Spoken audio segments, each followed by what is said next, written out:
లేకుంటే మీరే సప్లై చేయడం లేదా, లేకుంటే ఎక్స్పైరీ అయిన డేట్స్ పశువులకి ఇస్తున్నారా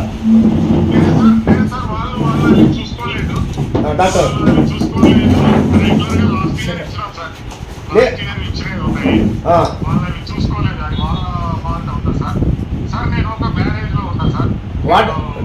డీడీ గారు ప్లీజ్, ఇది ఇంపార్టెంట్ ఇష్యూ ఏమండి.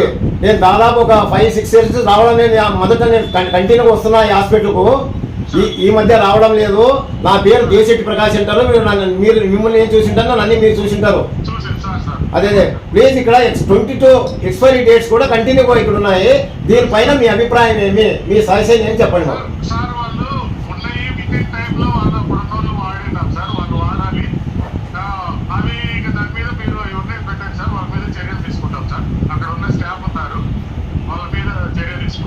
ఒకటి డీడీ గారు కొత్తగా వచ్చినారు, కాంట్రాక్ట్ బేసిస్, వాళ్ళు ట్రైనింగ్ పీపుల్స్ అంటే నలుగురున్నారు ఇక్కడ.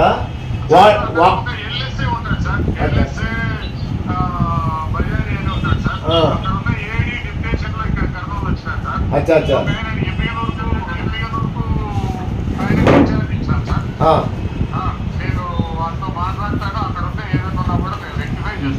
రెక్టిఫై చేయండి. ఇప్పుడు ఉన్నటువంటి ఎక్స్పైరీ డేట్స్ మెడిసిన్స్ ఏమున్నాయి, నేను పెట్రోల్ వేసి ఇక్కడ అగ్గి పెట్టిపోతాను.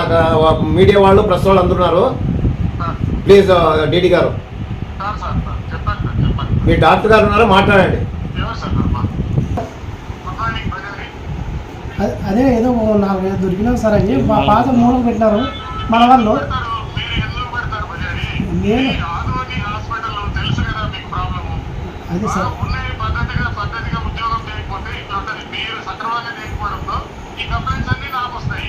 సార్ నేను ఒక్కడ ఉండడం వల్ల ఇవన్నీ నేను ట్రీట్మెంట్ చూసుకోవాలా అంటే ఇవన్నీ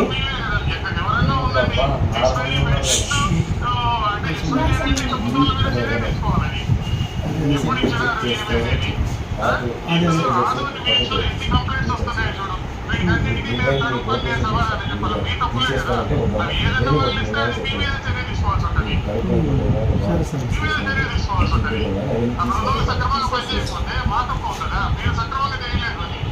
మీ దృష్టి తీసుకొచ్చాను సార్. సక్రమంగా నాకు మాట్లాడడం లేదని చెప్తున్నా, మీరు చర్య తీసుకోలేదు. మీరు మీకు చెప్పినా సార్, నాకు మాట్లాడడం లేదు సార్. ఇక్కడ ఉన్న సిబ్బంది అంటే మీరు ఏం చర్య తీసుకోలేదు.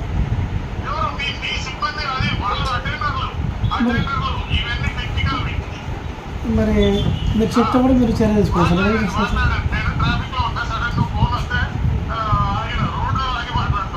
Okay okay sir, okay sir. పర్వాలేదు, thank you for receive my phone sir. Doctor DD గారు, నేను ఏం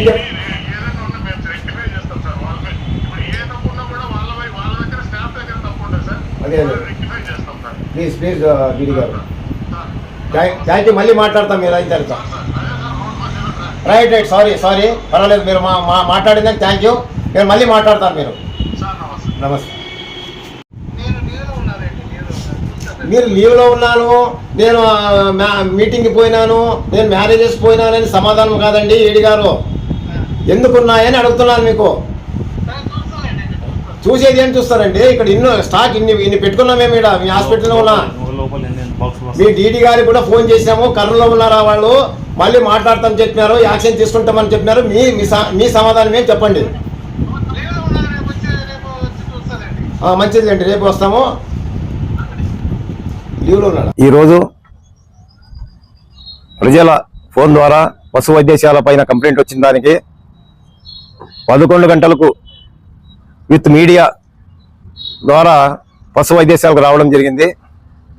అక్కడ డాక్టర్ గారిని ఏమండి ఎక్స్పైరీ డేట్స్ కంటిన్యూ చేస్తున్నారని చెప్తే ఆయన వెనక ఉన్న వాళ్ళు మనం కొత్తగా వచ్చినామని చెప్పడం జరిగింది.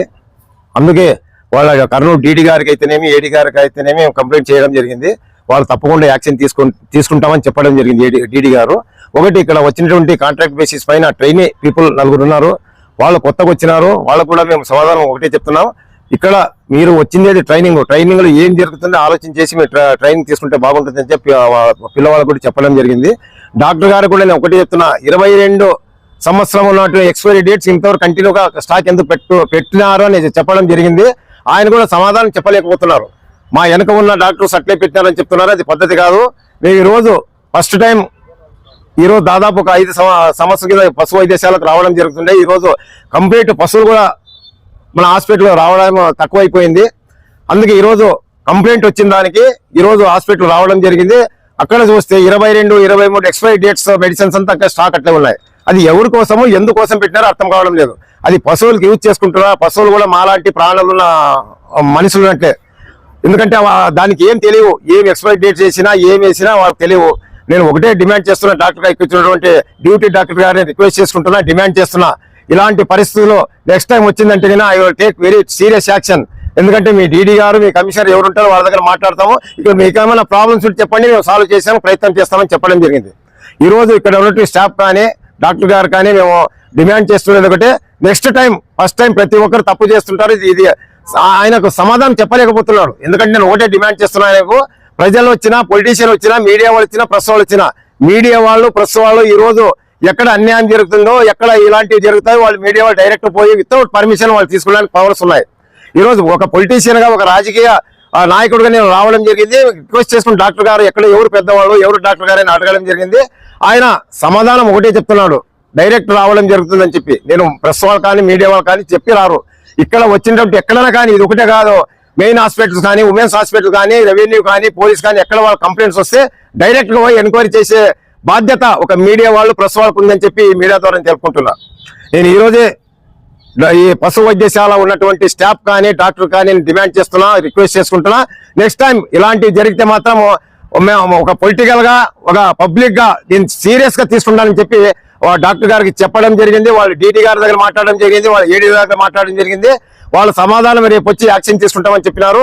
మీరు యాక్షన్ తీసుకుంటారు, ఏం చేస్తారో. ఇక్కడ రేపు మేము ఇంకో తూరు ఇచ్చినప్పుడు ఏదైనా ఒక్కటి ఎక్స్పైరీ డేట్ మెడిసిన్స్ దొరికిందంటే మాత్రం అది ఎక్కడ పోతుందో మాకే తెలియదని చెప్పి నేను మీడియా ద్వారా డిమాండ్ చేస్తున్నా. నా పేరు దేశెట్టి ప్రకాష్, నేను ఆదోని కాంగ్రెస్ పార్టీ ఇన్ఛార్జ్ ఆదోని.